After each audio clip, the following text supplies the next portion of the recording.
so this may sound kind of weird, but I am a little bit nervous. So, oh, thanks. Thanks for the I didn't see that. I know. So, how's everybody doing today, okay? All right, so there's a lot of topics encompasses into emergency preparedness. It's a pretty broad term, okay?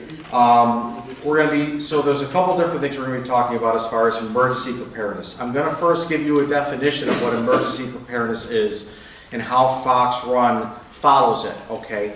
Not only, this is, we have two huge binders. Disaster policies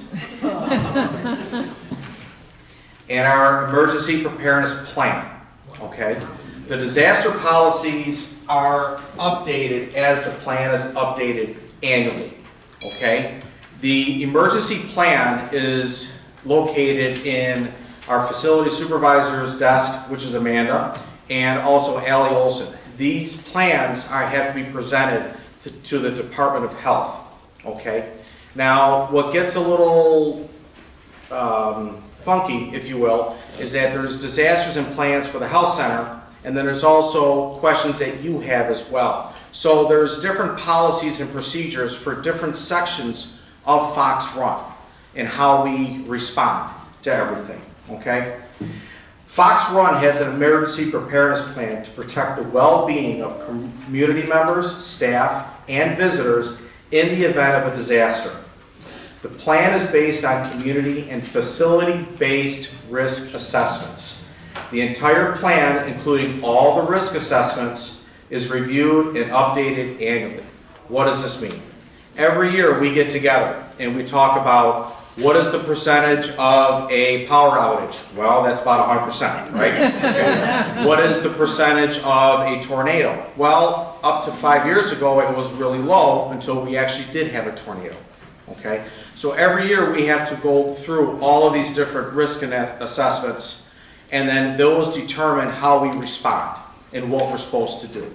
Now, even though all of our policies and procedures, they cannot determine every single disaster, every single emergency, okay? But it gives us a guide of what we have to do. When it comes to health center residents, they're under the care of RNs, the CNAs. They have their jobs to do. Independent living, it's a little bit different. You guys rely on us to give you direction first of what we need to do first. And this is what we're going to be talking about. Okay. First thing we're going to talk about is staff at Fox Run.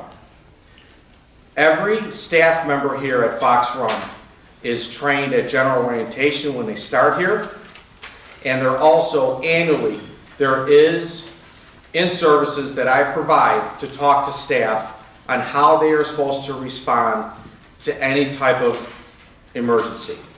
Now, I keep talking about emergencies. What is considered emergencies or disasters?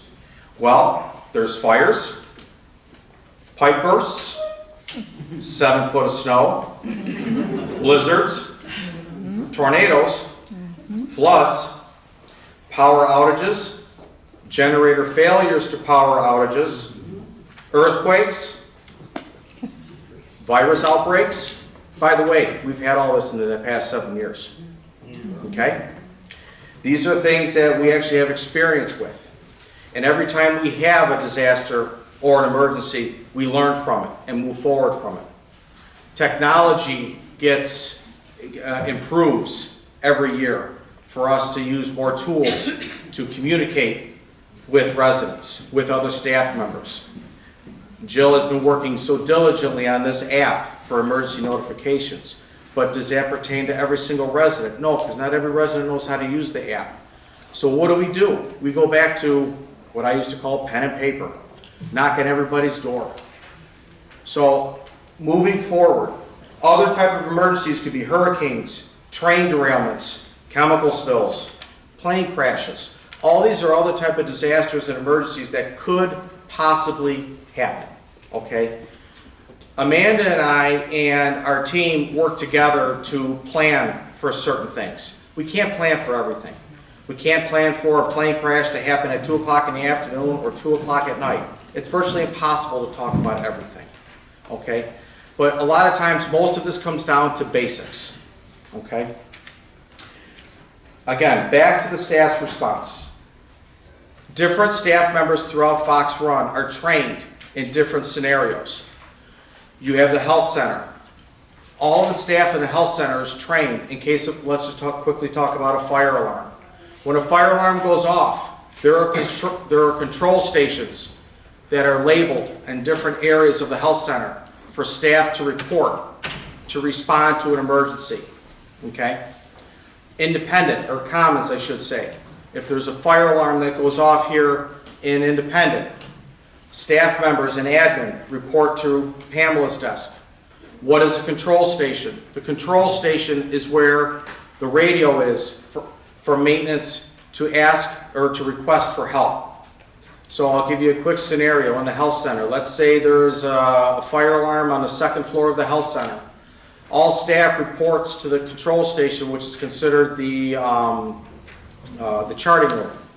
At that point, maintenance responds to the area in question, whether it's a false alarm or a true alarm. The minute that he determines that, either A, calls for an evacuation or calls for false alarm, okay? When that happens, nurses respond to, if they have to evacuate, to start evacuating the residents. Maintenance and other staff members follow behind to evacuate the rooms. And if you know, in every doorway, there's a magnet. Okay, so when we do a true evacuation, when we clear out a room, these magnets that are inside the door get placed right at the outside of the door frame, right at the doorknob area, the door latch area. The reason why, this tells the fire department when they come in and do a sweep that that room is clear. Okay, all staff members are trained for this. Same thing goes with Independent. Now, Fox Run does 2 evacuations in the health center a year. One is monitored by the town of Orchard Park. The other one is just done by us. Now, we have to do something, we have to do a different drill every time. Whether it could be a fire evacuation, whether it could be a gas leak. Amanda and I have to come up with a different scenario and document it. And with the Department of Health, everything's about documentation and how we do it, what do we do. How many people were evacuated? I'm not going to lie, some of the evacuations we do try to do when it's a nice day out so all the residents can sit outside. We try to accommodate to a certain degree. But what we're looking for is making sure that the staff knows what to do the minute that alarm goes off. That's the key thing. You can train somebody as much as you want, but the minute that they see a true emergency, they're going to forget. It happens. It's human reaction to be afraid, to not react the same way that you've been trained, okay? One of the things that all of our staff members here know is that the minute that any type of emergency or disaster happens, the first thing we think about is resident safety. How can we get the residents safe? What do we have to do to keep the residents safe? And again, we're either talking about a last-minute emergency, a fire, or if we're trying to plan or we know that there's an emergency coming, like 7 foot of snow, okay? We know it's coming. What are we going to do to prepare for it? There's different ways to prepare and to react to any type of situation, okay? Management response for emergencies. Let's talk about the 7 foot of snow, okay? We knew that the storm was coming. We knew that was coming. The management team, all the directors got together and saying, all right, we know we're going to be down. Of course, it was a weekend. We know what we had to do. We know what we had to prepare for. All the directors get together, whether it's in a conference or if the last minute emergency happens at home, we all have conference calls with our cell phones and talk to each other. What needs to be done first? Obviously, a lot of it comes on me first because there's the first 3 things you got to think about: power, heat, and food. That's the first 3 things that we have to think about first. That's what I'm trained to do. So when we talk to all the different directors of what's going on, like we know that there's a bad snowstorm coming. Okay, is everything prepped so far? I'm not gonna lie, we actually bought a lot of extra mattresses and stuff like that because we knew the staff members were gonna be staying overnight. We outfitted a lot of rooms for them to stay overnight because they knew they were gonna be here. And everybody knows Killian was here for 4.5 days straight, okay? And I'm not gonna lie, Killian got put into a lot of difficult situations at the time, but my staff is trained to know when to make a decision and also when to call to get more further advice. I was on the phone a lot, and that's okay. That's my job. That's my staff's job. You cannot plan for everything. We did not plan for every single generator to fail in the patio homes. We didn't plan on it, but yet we still got through it. So when generators were failing, and Killian was going from generator to generator, all the directors were still in direct contact with each other. What's our next step? And most of the time, staying in your apartment was the best thing to do because you were safe. You had power, you had heat. When an emergency situation comes about, when all the directors get together, that's what we discuss. And then you also have to talk to Lisa. How are we on food? She goes, we'll make it work. We have enough for 3 to 4 days. Okay, great. She goes, if we need to get the residents down here, we'll get them down here. If we need to deliver, we need to deliver. All the directors that were available that could come here, came here. Any staff member that was here was able to help. And I'm going to toot Fox Run's horn here, but all the staff members, they want to help. So they're going to do whatever it takes. Maintenance was actually cutting potatoes, I think, the one morning. Okay. We're here to help. And that's one of the good things about all of the Fox Run staff. We're here to do whatever it takes. I stayed overnight 2 nights in a row and I slept on my office floor. Okay?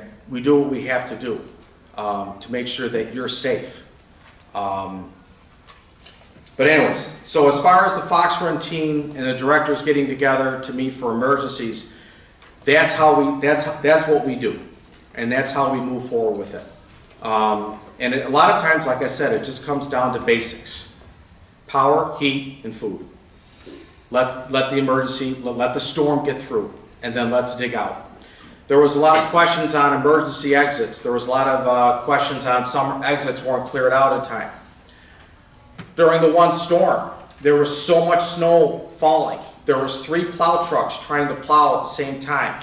There was 3 maintenance guys going around, not only trying to keep main entrances open, and they're constantly calling me up and constantly reporting to me, and me reporting back to the directors. And finally, I got to a point, I said, I need to keep the health center entrance open and only north open because that's the only place we could keep up with.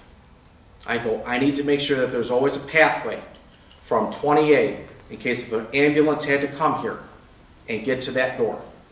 That's how bad it got, okay?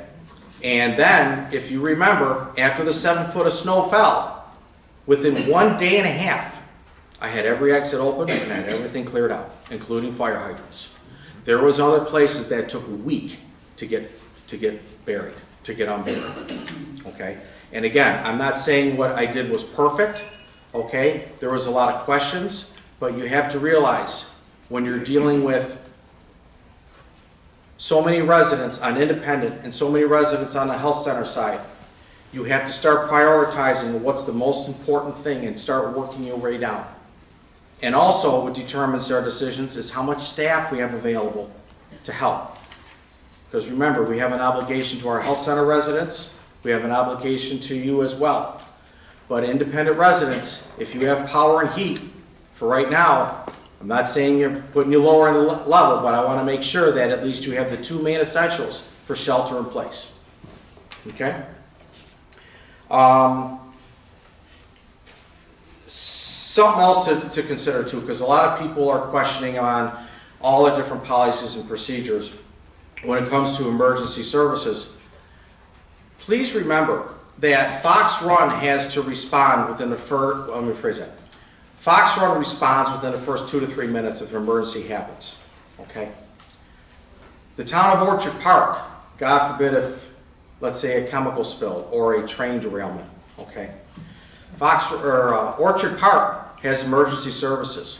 When something like this happens, they're called on site. They're the ones in charge, not me anymore. So when emergency services comes to Fox Run, they're in charge, but they have to work with Fox Run.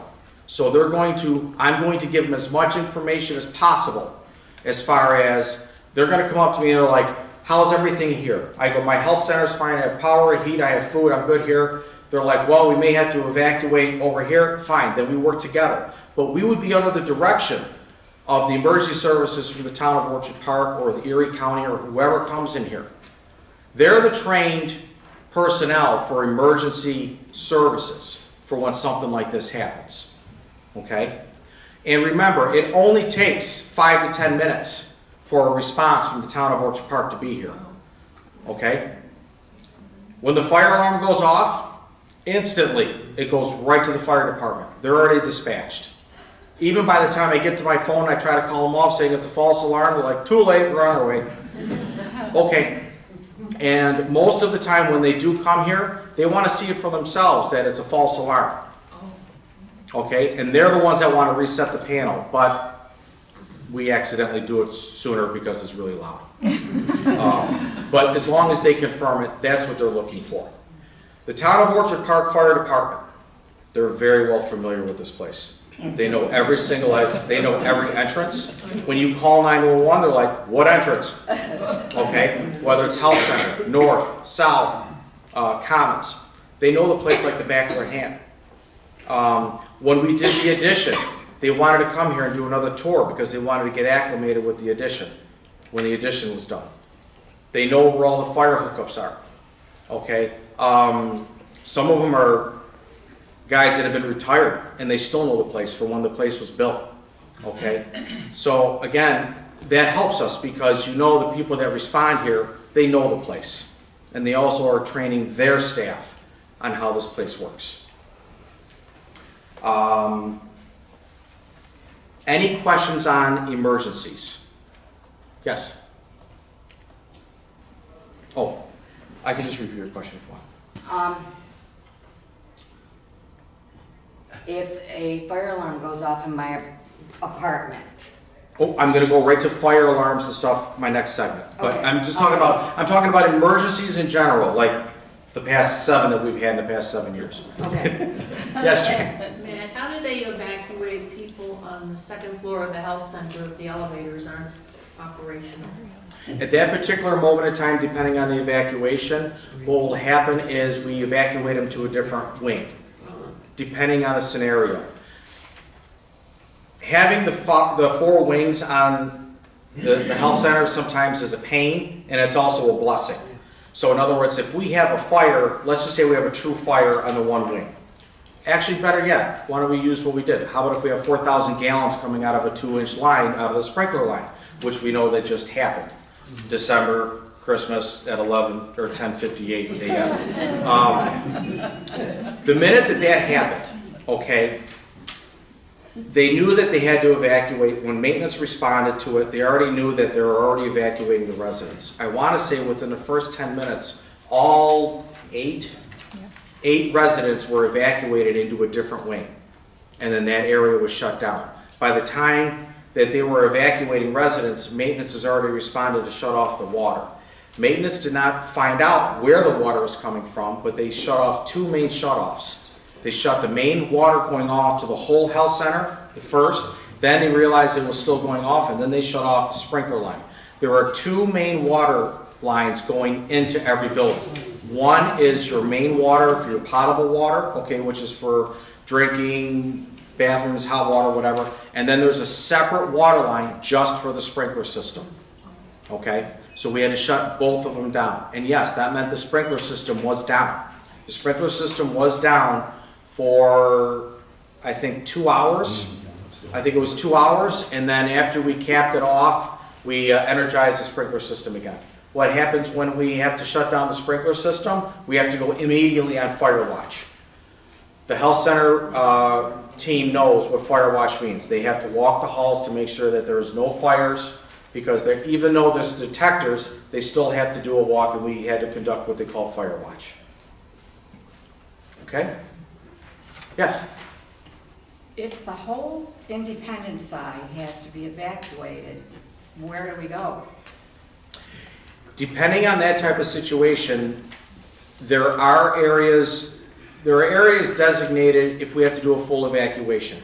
If something like that happens, emergency services from the county is already involved in that type of situation. It's not just your facility director and your facility supervisor for figuring out how we're going to get everybody moved. Okay? Depending on the situation, we would have to evacuate to a different wing first and see what happens from there. Let's just say there's a chemical spill on California Road. Chemical spill on there. What would happen is, if we knew that we had to evacuate to one wing, so we would evacuate apartments 100, 200, and just get everybody either over to here and then go from there. But we would be under the direction of the Town of Orchard Park Emergency Services to figure out how we're going to evacuate everybody. But the question that you have would also be the same question of across the mode of those people living in their homes. Yeah. Okay? They don't know where to go either. How do we evacuate them? And as far as communication is concerned, okay, there are two forms of communication as of right now. Number one is door to door. When there's a hurricane, what do the cops do? They drive down the street, they knock at every door. Get out, right? Same thing what maintenance would do. If we had to evacuate, all staff members would get together and start knocking on the doors and start evacuating everybody as needed. That's why most of the time, not talking specifically about fires, but when you talk about an emergency situation, your first reaction should be to be shelter in place. God forbid there is a fire. If there's a true fire in Independent, every single apartment has an hour-and-a-half fire rating. Your safest place in your apartment is in your apartment. For an hour and a half. Well, depending on, yes, okay, that's what the ratings are. Okay. And everybody, you have to realize something. Every room in Fox Run is sprinkled. Yep. There is a sprinkler in every single room. Okay? Is that what that red light is above the door? At night, I know when I'm in bed. No, that's a smoke detector. There's different smoke detectors and carbon monoxide detectors, heat detectors. There's more detectors in here than you can imagine. Okay? But no, as far as the sprinkler heads are concerned. Now, even your attics in all of Independent are sprinkled. There are sprinkler systems in the attic. That's what they call a dry system. Okay? And if you hear somebody always, okay, there's a compressor that goes off usually once a day. The sprinkler system in all of the attics, we can't keep water in the attics because obviously it's going to freeze, and we know everything about freezing pipes. But the sprinkler, the way that the sprinklers work, a dry system, is that the lines are charged with air. When the sprinkler head bursts after a heat of 150 degrees, okay, the air releases out of the pipe. The minute the air releases, sets off a valve to charge it full of water instantly. That's what a dry system does. And if you remember, we actually had to clean out the pipes, and if there was a big project where we had to flush water through all the different dry systems. I believe there's 4 or 5 different dry systems in the Independent. Yes? If I had the fire, would that sprinkler in my apartment go off only in my apartment? So okay, so that's a sprinkler head right up here. It's a little disc that's in one of these, and they're supposed to spray every 6 to 8 feet. And then they would add another sprinkler after that 8 feet. Only that sprinkler will go off when it reaches 150 degrees, either 150 or 155, depending on the sprinklers. Yes? Obviously, you can't turn them on to test them. What is your fail-safe that says this is going to work? You thought the generators were supposed to work too. What do you have as backup? Well, just so you know, I'd like to show you this, and here's an interesting fact. Allstate Fire and Security handles our fire equipment, sprinklers, exhaust hoods, are fire suppression systems. It's one company, and we have a master contract with them. If you remember, once a year, we have to turn on the fire alarm, and we have to go to every single apartment to make sure that the alarm's going off and the strobe lights are going on. And yes, there are people that put something over the detector because they don't want to see the light going off. That's something that we have to check, okay? So all of those, so the horns and, we call them horns and strobes, those are tested annually. Every single fire detection device, smoke detector, carbon monoxide detector, and heat detector is also tested, each device, once a year as well. Okay? Sprinklers. All of our sprinklers are inspected quarterly, 4 times a year. Okay? Now, your question is, how do we know if one sprinkler head works or not? Once every, is it 2 years, they do a random sample? They do a random sample of the percentage. So in other words, they know that there's, let's just say, 1,000 heads in Fox Run. They will take a sample of the heads off and then have them tested. And if the sample, if all of them pass, that is considered okay. And that's what every facility does to make sure. Okay? Yes? How about the patio homes, Matt? We don't have sprinklers. No, you don't. Sorry. The patio homes, We'll just. the patio homes, so as far as the patio homes are concerned, okay, and I'll talk about how the fire alarm responds and so on and so forth. The patio homes are not sprinkled. It's no different than you being at home, Right. in a regular home, okay?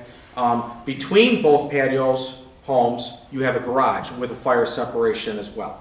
But remember, you have smoke detectors in every bedroom, hall, carbon monoxide detectors, Right. and you don't have heat detectors in yours. Nope, those are only smoke detectors. Okay. But all of your smoke detectors have a direct link Right. to maintenance's pagers. Yes, I know. Okay? And this is where it gets a little confusing.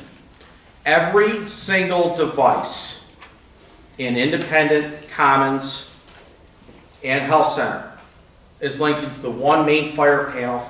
We have 8 sub-panels, okay? If any device goes off, that device is instantly sets off what they call a supervisory to the alarm panel. The alarm panel is manned 24 hours. And you're going to say, how? From 8 o'clock in the morning to 8 o'clock at night, Monday through Saturday, the panel is monitored here by reception up here. The minute the panel starts to beep, okay, that means that there's something wrong. They instantly respond by looking at the panel, and it's going to say, I have a smoke detector going off in 210. That call is instantly given to maintenance. Maintenance responds to 210 to see if it's a false alarm or to see if someone's burning the popcorn, okay, which happens a lot, okay. Now, remember, that is what they call a supervisory. When you came in here, there was a stack of papers, and it's also in your handbook as far as proper procedures in case there's a fire, in case you have smoke, okay? The worst thing to do is to open up your apartment door and let the smoke go in the hallway.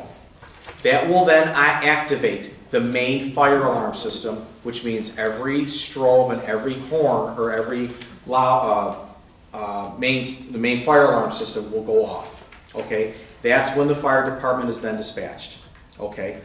So in other words, when they call us supervisory, it allows us to respond to make sure that it's not just a false alarm, okay? My team is trained to respond to burning popcorn. My team is trained to the minute that they see something to either A, air out the place, and God forbid if it's a true fire, they're not going to go back and run to get a fire extinguisher. They're going to make sure that there's no residents left in danger. Because by the time that happens, they can pull the fire alarm and activate it to get the fire department to come here. And again, remember, it is our job to save you first, not the building, okay? And remember, every room is sprinkled. The minute it hits 150 degrees, it's going to pop.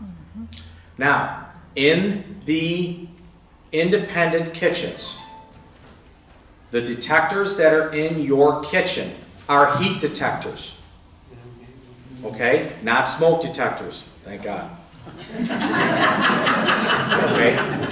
What happens when a heat detector goes off in a kitchen? That means if the heat detector goes off in the kitchen, that means that there's probably a fire. The risk of that is probably going to be a fire because of the heat.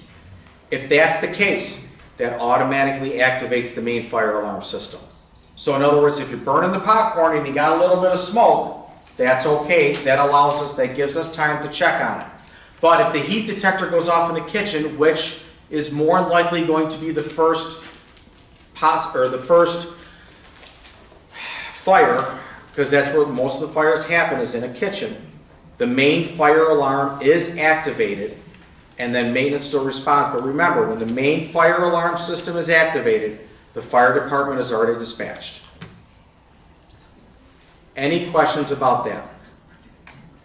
Yes? You said there's no heat detectors in the patio homes, so that means in the kitchen also? No heat That is correct, yes. But I believe the smoke detectors are right, the smoke and carbon monoxide detectors are right outside the kitchen. Nope, Nope, I can't remember now. nope. They're back in the hallway and the 2 bedrooms, and if you have an upstairs, there's one at the top of the stairs. Correct. That's it. Yes, Janice? If the heat detector goes off, that means there's a fire. Because More likely, the risk, More likely. so in other words, the probability of that being a fire is yes, because that's heat, okay? So I leave because Mhm. it went off, Mhm. and that's what you would want me to do. Yes. Would the maintenance go in there? If the main fire alarm is going off and they know it's a heat detector, okay, and the main fire alarm system is going off, they're there to respond. Yes. Yeah, but I guess my question would be is, just this past week, a fireman died because of a backdraft. Mhm. Would they be in way for that, or would they be okay, or would you want your maintenance crew to go in there if there's a big fire going on? If there's a big fire, guess what's going to happen already? The sprinklers are already activated. Okay. And we know when the sprinklers are activated. So if the sprinkler system is activated, that also goes to the fire panel. And at the time, if reception is monitoring the fire panel, they're going to say, I have the sprinkler system activated. My team is going to know that if there's a sprinkler activated and a heat detector, they know it's a fire. Okay, so I guess my other question would be, at 150 degrees, how big a fire is that? I don't know. Well, it's only common sense. I would love to know. It could just be burnt grease. What's that? It could just be grease going straight up. Yeah. Janice, I don't know, but if it's a fire, it's a fire. Whether it's a small fire or a big fire, it doesn't matter. I'm not going to try to determine how hot does it get or how big is it. I mean, if it's a fire, it's a fire. I'm not going to worry about the fire itself. We're going to go in to make sure that you're evacuated and then make the necessary steps after that. Okay, my last question. My last question is, if our stoves are electric, what could cause a fire on that stove? Grease. Grease. Grease. Somebody setting a An towel or appliance. a hot pad accidentally. And here's something else, and a lot of people don't realize this. For stoves, Yeah. this is just a tip. If you got a fire in your stove, don't open the stove. Don't open it. Your stove is a firebox. Okay. It's meant to stay closed. If a fire happens inside of it, your backdraft, by you opening up the stove, you're allowing more air to go into a stove. The oven. Or the oven, I'm sorry, correct, the oven. Good answer. So, yes, Contradiction. You had said, don't open the door if there's a fire. Number one, under the first thing, it says, get out of your apartment immediately. Do not take time to remove personal belongings. And then shut the door behind you, but that's... if there's a fire in your apartment, I want you to get out. And if there's a true fire in your apartment, if it activates the main fire alarm, yes, that's okay. But if you are, I keep going back to the term burning the popcorn and oops, I made a little bit of thing. Don't open up the door. Okay? And again, there's so many different scenarios. You have to, it all comes down to one thing, your safety. If there's a fire in your apartment, or if there's a ton of smoke in your apartment, I don't care about anything else. I care about your safety for you to get out. See, you're worrying about so many other different things. The only thing that my staff or any staff here or any employee is worried about your safety. Your lives are number one priority first. Everything else doesn't matter. After you're safe, then we go to the next step. It's a step-by-step process. Yes? Is there any way, like, if Janice's apartment's burning up and she leaves, is there any way to contact, does she call the desk and say, I'm out of my apartment or anything, or does she? It doesn't hurt to do that. But we're going to check first and see if there's anybody in there first. Okay? Because there is no way of knowing every resident if they're within, now remember, this is within 2 minutes of time. You know, do we have 5 minutes to go check the reception desk to see, is she here this week or are they gone this week? No, we don't have time. We're going to check to see if the place is vacated and then leave. Yes, Sean. The new app, the quilt app. Yes. So if in the event that there is a true fire, a true emergency, for those who have the app, that's going to be on here.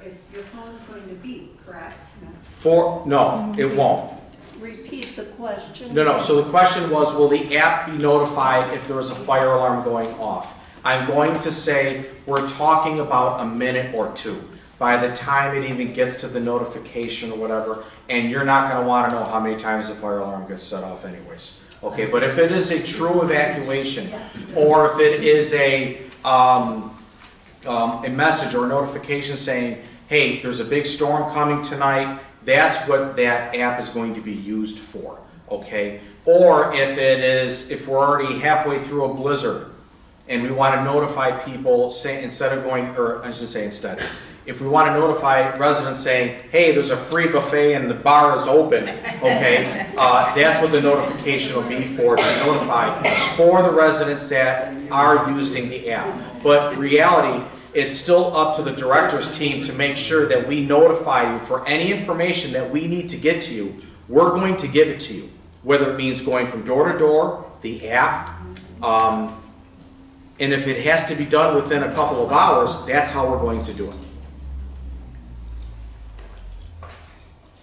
Yes? Is smoking allowed? We're technically a non-smoking campus. All right. And suppose you smell smoke coming up, cigarette smoke, say, into your apartment. Contact us, and we will address it. Yes? Have you ever experienced a full evacuation? At Fox Run? No. I've been here for 7 years? No. Have we evacuated the health center? We've done drills, and technically we have done a partial evacuation from the pipe burst. Actually, 2 pipe bursts. How much time does it take to evacuate the priority of patients or residents? You're going to evacuate the healthcare center first. It depends on the emergency. So, like, take the pipe burst. We only had to evacuate the one wing. I think we had everything done in under 10 minutes.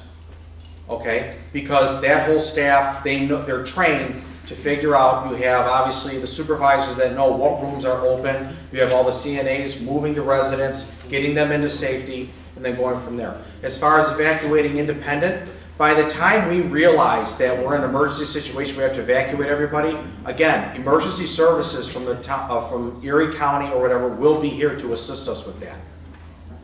And I can't determine how long it's going to take because I don't know, the minute you see a tractor trailer across from California, there might be residents that are already gone. They're like, we're leaving. And then there's other residents that may not know what's really going on. But it'll be up to Fox Run to make sure that we do a full evacuation. Yes? You've talked about not opening our hall door, but what's the role of the patio door? Can we open that? Of course, yes. And that is in your handbook. Open up your patio door, but attempt to leave your front door, your entry door from the hallway closed, if possible. And again, when you're in an emergency situation, you're going to forget a lot of things, and that's okay.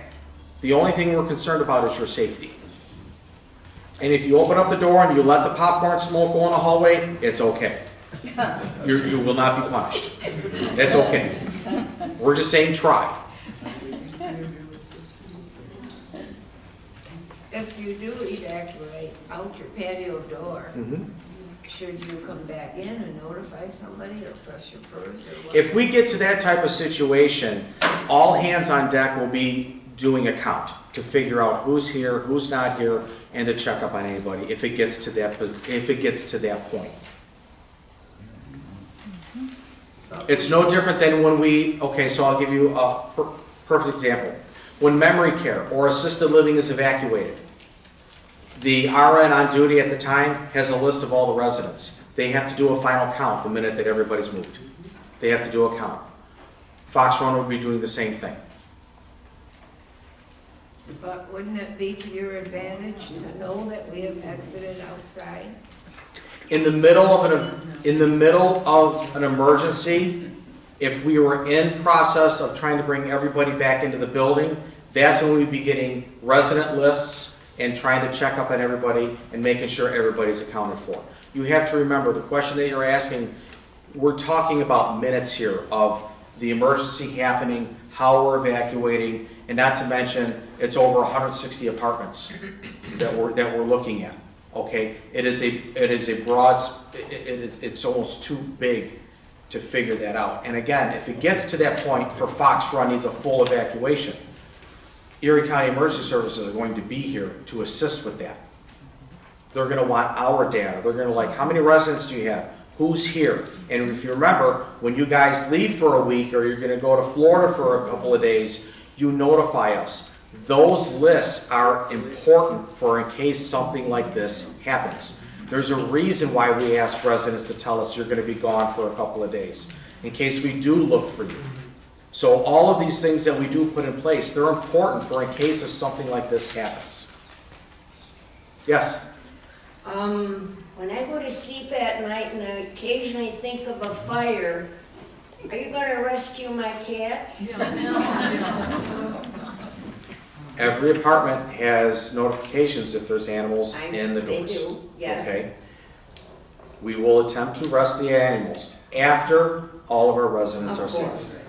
Okay. And I'm not saying I don't like animals. I love animals, but you guys are more important right now than Precious, than Princess. Or thank you. You're welcome. Yes. If we have time, can you take your dog with you? No.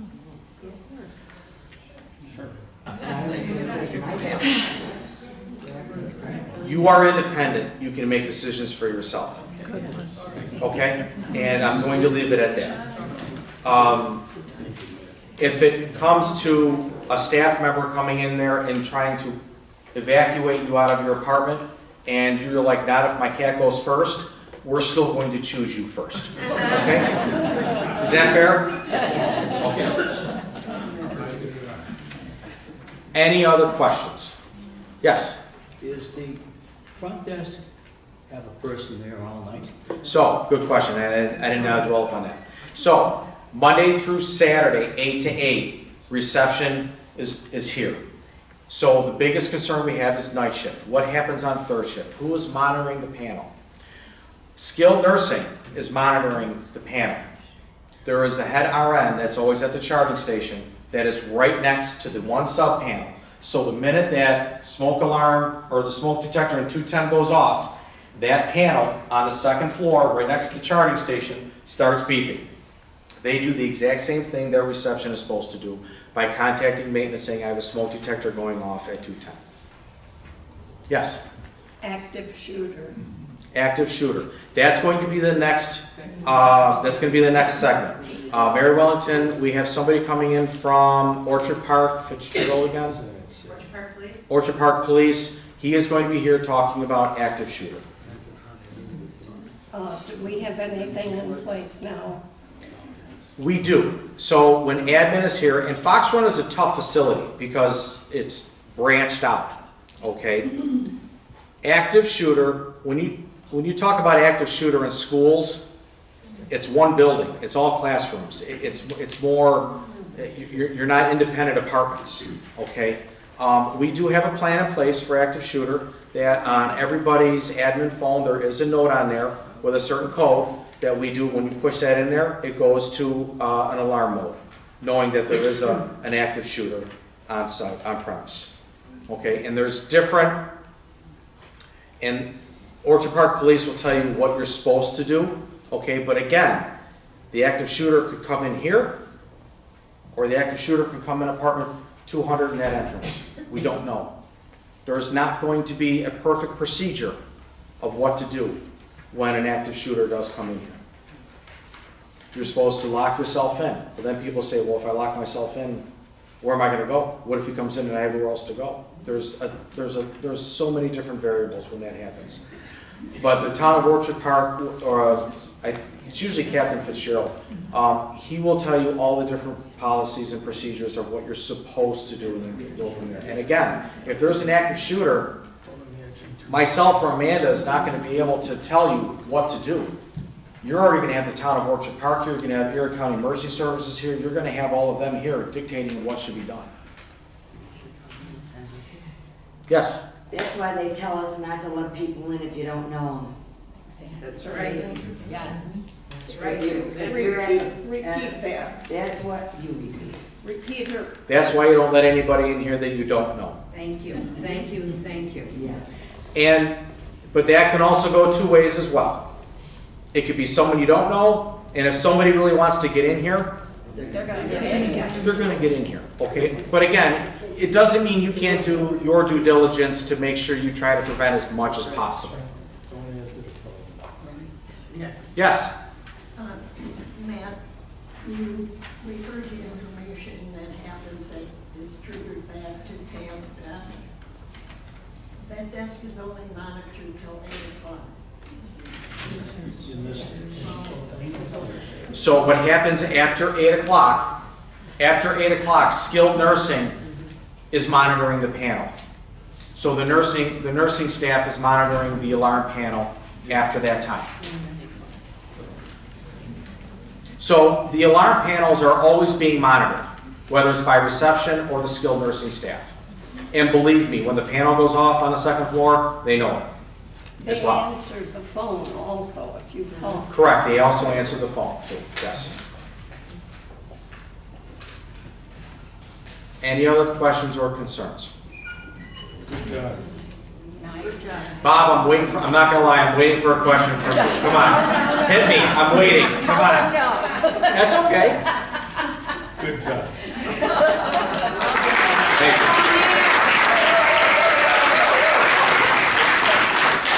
There's one other thing I didn't touch upon, and that's PERS. Is there anything else about the PERS system that you have any questions on? Again, because that has to deal with, what's that? Ask who's got them on. Who's got their PERS pendants on? Raise your hands. Not even 50% of you people have your pendants on. FYI.